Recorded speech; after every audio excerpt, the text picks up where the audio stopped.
अगर आप कहते हैं कि रोड पर नमाज ना पढ़ी जाए तो फिर मस्जिदें बनने दें। पहले हिंदू नू परेशान थे कि उनकी गऊ माता ना काटा थे, अब परेशान नू हो रहे हैं कोई मुसलमान गऊ माता ना खरीद ना रहा। हुकूमती लेवल पर गोश्त आप बाहर के ममालिक में भी बेच रहे हैं, वहां पर काटे जा रहे हैं अपनी माँ को अंदर घुसेड़ के। प्रधानमंत्री जी ने कभी विदेश से आके प्रेस को ये ब्यौरा दिया है कि जब हम गए थे क्या क्या समझौते होके आए। वहां से कुछ लेकर आया होगा तो कुछ आकर बताएगा ना। हमको बोलते हो अच्छा खाना मत खाओ, पानी मत पियो, जियो मत, गोल्ड मत खरीदो और ट्रैवल मत करो। खुद देखो कितना ट्रैवल कर रहे हो हैं। एक रंडवा आदमी बाहर के ममालिक क्या करने जाएगा? अय्याशी करने जाएगा। बड़े मीडिया संस्थान अपने चैनलों में पूछ रहे हैं कि मेलोडी इतनी चॉकलेटी क्यों है। मेरा सवाल है आपसे, अगर मैं यहाँ से पानी को निकाल के दूं तो क्या आप इस पानी को पी सकते हैं? क्या आप अपने बच्चों को ये पानी पिला सकते हैं? गोदी मीडिया, तुमने नर्क में जाना है, नर्क में।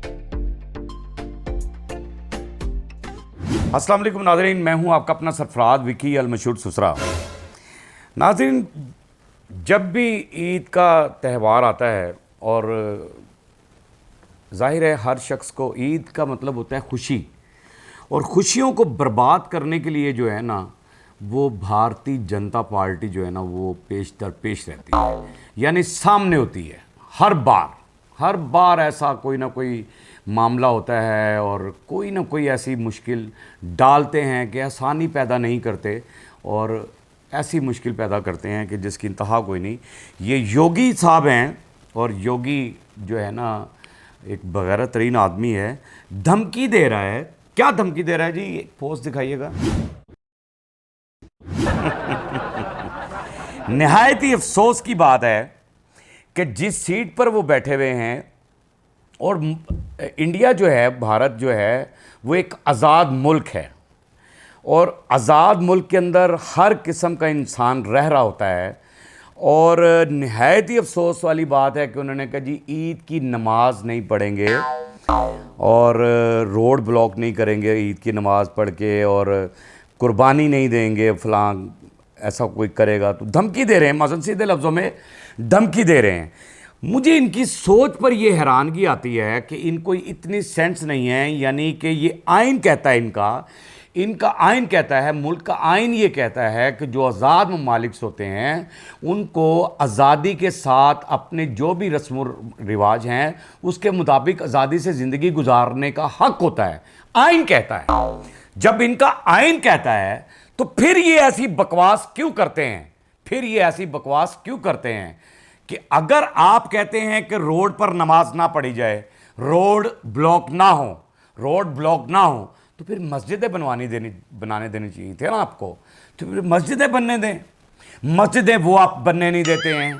मुसलमानों के साथ आप जो व्यवहार कर रहे हैं वहाँ पर वो सारी दुनिया देख रही है, इंटरनेशनल लेवल पर देखा जा रहा है। और आपकी इतनी घटिया और गंदी सोच पर मैं लानत भेजता हूँ कि आपने ये जो कहा है कि वहाँ कुर्बानी नहीं होगी और ईद नहीं होगी। आपके इस बयान के बाद जो है मुसलमानों ने वहाँ पर गायें लेना बंद कर दी है।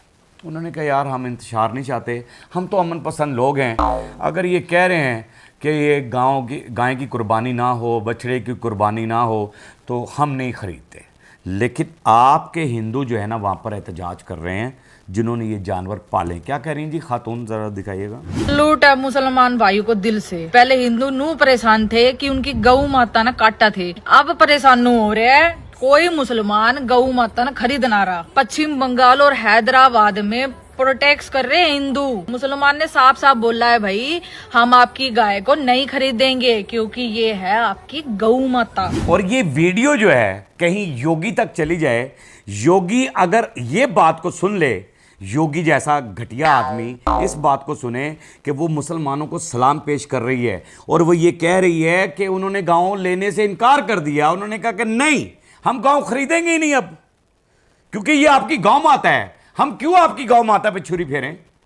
अमन पसंद लोग हैं मुसलमान, बगैर तो तुम्हारी समझ में बात क्यों नहीं आती? हुकूमती लेवल पर गोश्त आप बाहर के ममालिक में भी बेच रहे हैं, वहां पर काटे जा रहे हैं अपनी माँ को अंदर घुसेड़ के, वहां काट रहे हैं। वहां आपको शर्म नहीं आ रही कि हमारी गांव माता कट के और बिक रही है बाहर के ममालिक के अंदर? वहां पर इंडियंस लिखे होते हैं, मैंने दिखाए कई ब्लॉकों के अंदर, इंडियन गोश्त, इंडियन बीफ लिखा होता है ना, ब्रांड होता है इंडियन। लानत है तुम्हारी ज़िंदगी पर, तुम्हारी सोच पर। बगैरतरीन लोग हो तुम, बगैरतरीन। आपके ये साबिक एक चीफ मिनिस्टर हैं, साबिक चीफ मिनिस्टर हैं, वो भी कुछ कह रहे हैं। क्या कह रहे हैं जी? प्रधानमंत्री जी ने कभी विदेश से आके प्रेस को ये ब्यौरा दिया है कि जब हम गए थे क्या क्या समझौते होके आए हैं। मनमोहन सिंह साथ लेके जाते थे, पूरा प्लेन भर के जाता था। सर मैं आपको क्या बताऊं, और वो साथ कैसे लेकर जाएगा? उसके पास कुछ होगा और वहां से कुछ लेकर आया होगा तो कुछ आकर बताएगा ना। कहीं असेंबली में आएगा, कहीं प्रेस कॉन्फ्रेंस करेगा। ये तो आप बताते नहीं है दौरे पे जाकर के क्या हमारे मुआहदे हुए, क्या हमने वहां पर जाकर जनता के फायदे के लिए कोई बात की, क्या जनता को कोई रिलीफ मिलने वाला है आगे, क्या मामला तो होंगे। इन चीज़ों पे आपका ध्यान ही नहीं है, इन चीज़ों पे आप ध्यान देंगे ही नहीं। वहां पर तो वो टॉफियाँ लेकर गया था, वो पत्रकार क्यों लेकर जाएगा? वो तो अपना बेचने के लिए गया था सौदा। वो सौदा उसका बिक गया वहां पर, वो सौदा बिक रहा है और बेच रहा है वहां पर। उसे क्या लेना देना जनता से? या आकर वो जवाब दे कि मैं क्या मुआहिदा करके आया हूं, क्या मैं दौरा करके आया हूं। वो तो सैर व तफरी के लिए जाता है। एक रंडवा आदमी, एक रंडवा, मैं बार बार कह रहा हूं कि एक रंडवा आदमी जब अकेला कहीं जाता है तो क्या करने जाता है? क्योंकि घर में तो उसके पास कुछ नहीं है। बाहर के ममालिक क्या करने जाएगा? अय्याशी करने जाएगा। राखी सावंत और आपने यहाँ पर बात भी बड़ी अच्छी की है। राखी सावंत क्या कह रही हैं जी? हमको बोलते हो अच्छा खाना मत खाओ, पानी मत पियो, जियो मत, गोल्ड मत खरीदो और ट्रैवल मत करो। खुद देखो कितना ट्रैवल कर रहे हो, हैं? 2-3 लाख के मशरूम खा रहे हो। मैं लौड़ी को आप लोग प्रमोट कर रहे हो। अरे राखी सावंत क्या बात है यार, बब्बर शेर हो तुम राखी सावंत। काश मेरा तुम ये व्लॉग देखो और तुम्हें मज़ा आ जाए कि मैं आपकी तारीफ़ कितनी कर रहा हूँ। राखी सावंत आपने बड़ी अच्छी बात की है। अब देख लें जी, मैं ये साबिक मिनिस्टर जो सवाल कर रहे थे ना पत्रकार से, मैंने उसकी डिटेल आपको बता दी। मैंने पहले भी बताया कि रंडवा आदमी कैसे क्या जाएगा, ये सारी डिटेल है उसकी कि बड़े बड़े जहाज़ों में घूमना है, लाखों की वहाँ पर जाकर खाने हैं, फलां करना है, ये करना है, यशी यानी सारा कुछ जितना भी चट्टा खट्टा है। और मिलोडी बेचने के लिए गए, टॉफियां चाय बेचने वाले से अब वो टॉफियां बेचने वाला बन गया। टॉफियां बेचने के लिए गया था, वो टॉफियां बेचने गया है, कल नु चूरन बेचने चला जाएगा, फिर कुछ और चीज़ बेचने चला जाएगा।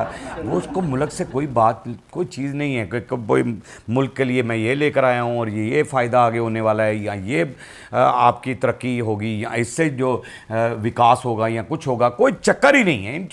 इन चीज़ों को आप भूल जाएं। इनके जो मीडिया के लोग हैं वो अवाम के मसाइल पे बात नहीं करेंगे, वो भी मिलोडी पे बात कर रहे हैं आजकल। मिलोडी कितने मैनू मिल जाए ना मिलोडी, मैं करना तो छितर मारा। कौन है जिसने ये टॉफी निकाली? बड़े मीडिया संस्थान अपने चैनलों में पूछ रहे हैं कि मेलोडी इतनी चॉकलेटी क्यों है, और यहाँ के लोग ये नहीं पूछ रहे कि मेलोडी चॉकलेटी क्यों है, ये पूछ रहे हैं जिंदगी इतनी कठिन क्यों है। मेरा सवाल है आपसे, अगर मैं यहाँ से पानी को निकाल के दूं तो क्या आप इस पानी को पी सकते हैं? क्या आप अपने बच्चों को ये पानी पिला सकते हैं? यकीन जाने जब मैंने ये देखा क्लिप, इतनी तकलीफ मुझे हुई, इतनी तकलीफ हुई। अगर ये बगैरत आदमी, ये जो है गुरु घंटाल, ये अगर ये पानी का एक कैन लेकर वहाँ चला जाता, मेलोनी को ये पिलाता ना पानी, तो फिर मेलोनी को समझ आती कि वहाँ की जनता के साथ ये सलूक क्या कर रहा है। यानी आपके पत्रकार भी गोदी मीडिया, तुमने नर्क में जाना है, नर्क में, मैं ये तुम्हें बता रहा हूँ, तुमने नर्क के अंदर जाना है। जो तुमने इतनी चापलूसी कर दी है ना, तुम ये पूछ रहे हो कि इतनी चॉकलेटी क्यों है मिलोडी, इतनी चॉकलेटी क्यों है। ये नहीं देख रहे कि जनता किस दिक्कत के अंदर है, किस परेशानी के अंदर है, किस तरह से गंदा पानी पी रहे हैं वो छोटे मासूम बच्चे। यार वो अपने जीने के लिए इतना गंदा पानी, मैं देखकर हैरान हो गया, दिल कांप जाता है। लेकिन मैं क्या करूं, क्या किया जाए? सिर्फ दुआ कर सकते हैं हम। हमारा मुल्क महफूज हाथों में है। अगर वो महफूज हाथ हैं तो हमारा मुल्क है। अगर वो महफूज हाथ हैं तो हमारा मुल्क है। जो सरहद पे खड़े नौजवान हमारी ज़िंदगी की हिफाजत करते हैं, हमारी जानों की हिफाजत करते हैं, अपनी जानों के नजराने पेश करके, उनकी माँओं को भी मेरा सलाम है। पाक आर्मी जिंदाबाद थी, जिंदाबाद है और जिंदाबाद रहेगी। पाकिस्तान जिंदाबाद था, जिंदाबाद है और जिंदाबाद रहेगा।